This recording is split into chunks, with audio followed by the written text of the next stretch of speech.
accepté par les Tunisiens. Le 25 juillet, ce texte sera soumis à référendum. Et ce samedi, l'UGTT, le plus grand syndicat du pays, a annoncé qu'il ne donnait pas de consigne de vote. Décision qui a été prise suite à une réunion du bureau administratif qui se tenait à Hammamet. Réunion au cours de laquelle les dirigeants du syndicat ne sont pas parvenus à trouver une position commune et donc ont laissé la liberté aux Tunisiens de choisir la réponse au référendum concernant la nouvelle constitution. L'Algérie commémorera, elle, dans 3 jours, le référendum sur l'indépendance, 60e anniversaire de ce moment clé de l'histoire des relations entre la France et son ancienne colonie. D'anciens combattants nous racontent cette page d'histoire. On écoute le récit signé Gina Bonkessa. Ils ont aujourd'hui entre 80 et 90 ans, tous anciens combattants pour l'indépendance de l'Algérie.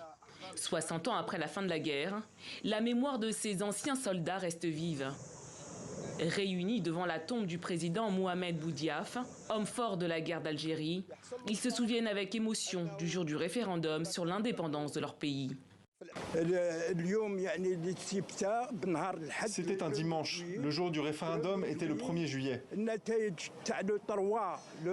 résultats avaient été annoncés le mardi 3 juillet et la majorité des personnes, même les Français, avaient voté oui pour l'indépendance de l'Algérie. Ce référendum mit fin à 132 ans de colonisation française, après une guerre qui opposa l'armée française au FLN, le Front de Libération Nationale, à un mouvement indépendantiste. Cette guerre dura 8 ans. Le 18 mars 1962, un cessez-le-feu est signé lors des accords d'Évian.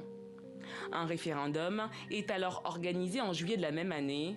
Résultat, les Algériens sont tous unanimes, ils veulent leur indépendance.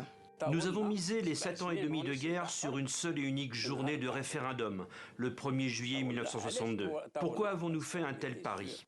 Parce qu'on était sûr que le peuple allait voter pour l'indépendance. On avait passé 7 années à lutter, nous ne doutions pas d'eux. Avec l'annonce du résultat du référendum du 3 juillet 1962, l'Algérie devient donc indépendante. Mais c'est la date du 5 juillet qui est finalement retenue officiellement. Le 1er juillet 1962, il y a eu le référendum en Algérie et il y a eu le référendum en France. Eh bien, elle a obtenu 99% de oui.